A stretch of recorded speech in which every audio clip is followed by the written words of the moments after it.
Queridos irmãos e queridas irmãs, com a graça do nosso Deus, iniciamos mais um EBD na web. Sejam todos bem-vindos. Lição 7, a conversão de Saulo. Ele mesmo, Saulo de Tarso, que se transformou em Paulo, vivendo uma grande conversão operada pelo poder do Espírito Santo, também registrada no livro de Atos dos Apóstolos, e será o tema da lição do próximo domingo. A personagem de Paulo é a figura central desta lição, é uma das figuras proeminentes do livro de Atos, do Novo Testamento e até mesmo da Bíblia Sagrada. E é importantíssimo nós, professores, nos aprofundarmos cada vez mais na temática para trazer informações que, ao longo da aula e mesmo do trimestre, permitam que os estudantes compreendam a operação dos milagres do Espírito Santo ao longo do livro de Atos dos Apóstolos. A leitura bíblica está no capítulo 9, do versículo 1 ao versículo 18, nós encontraremos esse processo de conversão vivenciado por aquele que era o perseguidor da igreja primitiva. Paulo vinha de uma família estável, uma família respeitada, judeu de formação e de religião, estudou aos pés de grandes rabinos, e nós sabemos o principal dele, que é Gamaliel, e através desses longos anos de intensa formação, Paulo, ou Saulo, melhor falando, vai se tornar uma figura proeminente no concílio, no sinédrio judaico, um homem respeitado por seu vasto conhecimento teológico e também pela sua capacidade, e aí nós sabemos que é Deus que dá isso ao homem, de desenvolver grandiosos discursos. Era um homem que tinha o dom da palavra, o dom da retórica, que naquele tempo era muito valorizado, haja vista a influência grego e helenística e também romana ali na região onde ele vivia. Nós queremos chamar a atenção de alguns pontos aqui da lição, que com certeza também vão ser importantes ao longo da aula. Lembrando que o objetivo é explicar como se deu o encontro de Saulo com Jesus, analisar a importância de Ananias no episódio da conversão de Saulo e conscientizar de que é Deus que muda os nossos planos e que devemos buscar a sua vontade. E aí sempre atentando para os objetivos, porque com certeza nós não correremos o risco de nos desviar um pouquinho da temática central da lição. Com relação à conversão do apóstolo Paulo, estamos colocando aí também no infográfico algumas referências bíblicas. Observem que nós gostamos de citar bastante referências. Por quê? A nossa fonte bibliográfica é a Bíblia Sagrada. Fazemos uso de comentários bíblicos, Bíblias de estudo, dicionários, mapas e tantas outras ferramentas.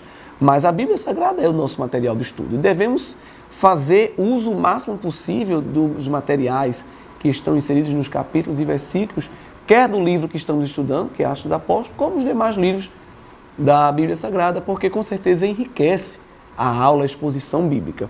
Nós encontramos aí nessas referências que aparecem no infográfico, autorrelatos do próprio Paulo sobre a sua conversão. E são textos riquíssimos que vão mostrar que o próprio apóstolo estava consciente de quem ele chamou, quem ele converteu, quem ele transformou, foi o Senhor Jesus, foi o próprio Deus. Vamos ler, por exemplo, a primeira carta que ele escreve a Timóteo, capítulo 1, dentre tantos textos que poderíamos citar, o versículo 12, nós já vamos ver o que ele vai dizer. Dou graças àquele que me fortaleceu, a Cristo Jesus, nosso Senhor, porque me considerou fiel, pondo-me no seu ministério. A mim, que outrora fui blasfemo, perseguidor e injuriador, mas alcancei misericórdia, porque eu fiz ignorantemente na incredulidade. E a graça de nosso Senhor superabundou com a fé e o amor que há em Cristo Jesus. Fiel é esta palavra e digna de toda a aceitação, que Cristo Jesus veio ao mundo para salvar os pecadores, dos quais eu sou o principal. Por isso, contudo, alcancei misericórdia para que em mim, o pior dos pecadores, Cristo Jesus, mostrasse toda a sua longanimidade para exemplo dos que haviam de crer nele e receber a vida eterna. Então o próprio apóstolo reconhece que no passado era um injuriador, era um perseguidor, era um homem mau. Não no sentido de cometer pecados vis, mas no sentido de ser um opositor ferrenho da igreja do Senhor. Mas ele diz que fazia isso de forma ignorante. Interessante porque Paulo era um homem que tinha muito conhecimento, mas se considerou ignorante. Ignorante de quê? Claro que não da letra, claro que não da teologia, mas ignorante da fé, ignorante do conhecimento, do relacionamento verdadeiro com Deus. Ele conhecia Deus de ouvir falar, de suas leituras, mas após a sua conversão ele vai conhecer Deus de prática, de relacionamento, de ter uma comunhão com Ele. Nós também podemos observar que a conversão do apóstolo Paulo tinha que ser da forma que foi, pois ele ia se tornar um apóstolo. Quais eram os pré-requisitos para ser um apóstolo? A pessoa tinha que ter sido comissionada diretamente pelo Senhor Jesus. O apóstolo também tinha que ter sido discípulo do Senhor ao longo do seu ministério terreno e também tinha que ter sido testemunha ocular da ressurreição do Senhor Jesus. Pense comigo, desses 3 pré-requisitos, quais o apóstolo Paulo não poderia mais contemplar? Obviamente que não tinha como ele ter sido discípulo do Senhor Jesus, pois o Senhor já tinha sido ressuscitado e ascenso aos céus. Então o ministério do Senhor Jesus já tinha sido encerrado no momento da ocasião da conversão de Saulo. Não tinha como ele ser testemunha ocular da ressurreição do Senhor Jesus, pois o evento também já tinha acontecido. Só havia um pré-requisito que o apóstolo Paulo podia contemplar, que era ser chamado, comissionado diretamente pelo Senhor. Que lindo! É por isso que no capítulo 9, quem vai falar com Saulo é o próprio Cristo, quando aquela voz e aquele clarão aparecerá para ele. Se um dia Paulo perdesse a visão, ele nunca ia esquecer a voz. Se um dia ele perdesse a audição, ele nunca ia esquecer aquele clarão. Foi tão forte que Saulo não sabia quem estava falando com ele, mas sabia que era maior. E eu acho, irmãos, isso lindo, porque no versículo 5 ele pergunta: quem és, Senhor? Não sabia definitivamente quem era, mas sabia que era maior do que ele. E já foi batendo continência, já foi se humilhando. E a resposta é linda: eu sou Jesus a quem tu persegues. Observe que Paulo, na posição de Saulo, perseguia a igreja. Mas o Senhor Jesus possui uma união sobrenatural com a sua noiva. E quem persegue a igreja, persegue o próprio Cristo. E aí o Senhor vai dizer: duro é para ti recalcitrar contra os aguilhões. Trocando em miúdos para o nosso dia a dia, era como se o Senhor falasse: você está dando murros em ponta de faca. Recalcitrar contra os aguilhões é porque os bois bravos, selvagens, quando eram utilizados ali no arado, para arar a terra, eram colocadas cangas nos seus pescoços com espetos de ferro, para que, se ele ficasse muito bravo e quisesse sair do caminho, aquele ferro espetava e ele voltava a andar no caminho. Assim era Saulo. Ele estava querendo sair do caminho que o Senhor lhe propunha, mas a ignorância da falta de relacionamento verdadeiro com Deus é que ocasionava tudo isso. E aí o Senhor vai falar diretamente com ele e vai dizer: eu sou o Cristo que você persegue. E aí, a partir desse primeiro encontro, Saulo vai começar a vivenciar uma grande transformação na sua vida. E é por isso que ele vai se tornar apóstolo, mesmo não tendo sido testemunho ocular da ressurreição de Cristo, nem ter sido discípulo do Senhor a quando do seu ministério terreno, ele vai receber um comissionamento direto. Os discípulos eram discípulos enquanto Jesus estava na terra e após a ascensão do Senhor se tornaram apóstolos. Paulo, mesmo não tendo convivido com Cristo, não vai ter um apostolado inferior a nenhum outro dos discípulos, como por exemplo Pedro e Tiago e João. Mas o Senhor vai equiparar o seu apostolado aos deles, pois Deus tem uma forma de trabalhar na vida de cada um e Saulo de Tarso, após a conversão, vai passar a buscar o Senhor de forma muito grandiosa. Mesmo tendo muito conhecimento, ele vai se ausentar por 3 anos na península do Sinai, no deserto árabe, o mesmo local onde Moisés teve a sua forma de encontrar a Deus, no seu reservado, no seu particular, muitos anos ali no deserto. Saulo também vai, agora como Paulo, ter o seu nome mudado e agora vai ter um momento também particular com Deus. E só depois de 14 anos, irmãos, é que auxiliado por Barnabé, é que este homem de Deus, agora Paulo vai passar a conhecer, a conviver com a igreja. Ele só vai se encontrar, por exemplo, com Pedro, o apóstolo, por 15 dias, não vai conviver muito com ele, Pedro e Tiago, e no Concílio de Jerusalém vai ser apresentado à comunidade cristã. O texto bíblico diz que até alguns irmãos não acreditavam na conversão dele, pensavam ser uma pegadinha, uma armadilha. Veja que coisa!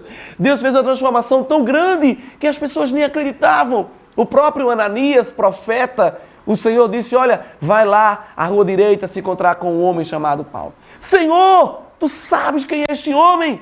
Este homem, ele é perigoso, ele mata crentes, ele persegue a igreja. E o Senhor disse, Ananias, vai, porque ele, para mim, é um vaso escolhido, vai ganhar muitas almas para o meu reino, vai pregar o meu nome. Então, o que Deus faz, irmãos, é muito grandioso, vai além da nossa explicação e do nosso entendimento e nos deixa muitas vezes maravilhados. Agora, nunca seja incrédulo, fique surpreso, mas nunca incrédulo, porque o poder de Deus não é limitado. 2 textos que eu também queria citar, o primeiro está lá na carta aos Gálatas, capítulo 1, versículo 13 e 14, vejam o que o apóstolo Paulo vai dizer. Pois já ouvistes qual foi antigamente a minha conduta no judaísmo, como sobremaneira persegui a igreja de Deus e a assolava. E na minha nação excedi em judaísmo a muitos da minha idade, sendo extremamente zeloso das tradições de meus pais. Quando, porém, aprove a Deus que desde o ventre de minha mãe me separou e me chamou pela sua graça, revelar seu Filho em mim, para que o pregasse entre os gentios, não consultei pessoa alguma, tampouco subi a Jerusalém para estar com os que já antes de mim eram apóstolos, mas parti para a Arábia e voltei outra vez a Damasco. Então, era um homem muito humilde, embora tivesse muito conhecimento, ele reconhecia que precisava agora ter o seu particular, o seu momento com Deus. E sempre lembrando-se das suas origens, sempre reconhecendo que no seu passado ele foi um homem muito cruel, mas que a graça o havia alcançado e agora ele estava completamente transformado em Cristo Jesus. Reafirma isso escrevendo aos Filipenses, capítulo 3, versículos 5 e 6. Circuncidado ao 8º dia, da linhagem de Israel, da tribo de Benjamim, hebreu de hebreus, segundo a lei, fariseu, segundo o zelo, perseguidor da igreja, segundo a justiça que há na lei, irrepreensível. Veja a ascendência, a natureza, os precedentes dele. Era um homem gabaritado e com respaldo. Mas no versículo 7 diz, o que porém para mim era lucro, considerei-o perda por causa de Cristo. Então, um homem que abriu mão de tudo que tinha, inclusive o seu patamar, o seu status na comunidade judaica, para seguir completamente a Cristo Jesus. Então, nós vamos observar, irmãos, que esta lição é riquíssima, pois a conversão de Saulo não foi um fenômeno qualquer. Era uma pessoa que, se olhássemos numa visão humana, seria a última pessoa a se tornar cristão, mas foi um grande cristão. De perseguidor se tornou perseguido, de mandão se tornou um mandado, aquele que cumpria ordens do Senhor, e de homem de tanta autoridade passou a ser um grande servo do Senhor Jesus e da sua igreja. Paulo também vai se considerar que havia uma cegueira espiritual, e essa cegueira espiritual o Senhor lhe curou. É interessante que quando o Senhor toca, ele fica com a cegueira física, mas aquela cegueira física também estava ligada com a cegueira espiritual. E depois que Ananias estende as mãos e ora, como que umas escamas, diz o escritor Lucas, caem dos olhos do apóstolo Paulo. Ele vai dizer lá, escrevendo à igreja em Éfeso, capítulo 1, versículo 18, que oro também para que sejam iluminados os olhos do vosso entendimento, para que saibais qual seja a esperança para a qual Ele vos chamou e quais a riqueza da glória da sua herança dos santos. Ele reconhece que as pessoas que estão afastadas de Deus possuem também esta cegueira espiritual. Escrevendo aos Colossenses, capítulo 1, versículo 12 e 13, ele diz, dando graça ao Pai, que nos fez idôneos para participar da herança dos santos na luz.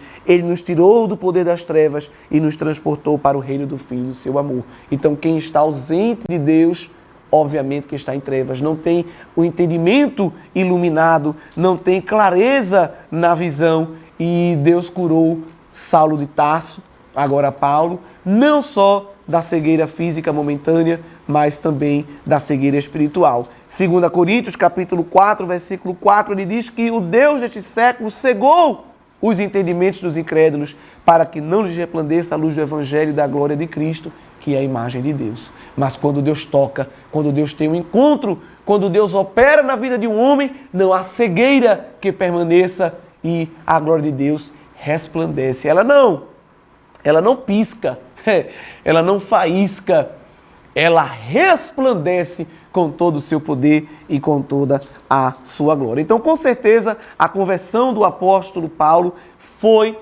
e é um dos grandes eventos que nós encontramos no livro de Atos dos Apóstolos. E ao longo da aula, você, professor, com certeza, inspirado por Deus e cheio da unção, mostrará que quando Deus tem uma chamada na vida de uma pessoa, Ele não perde ela de vista e Ele marca encontro, opera o milagre e o nome dele é glorificado.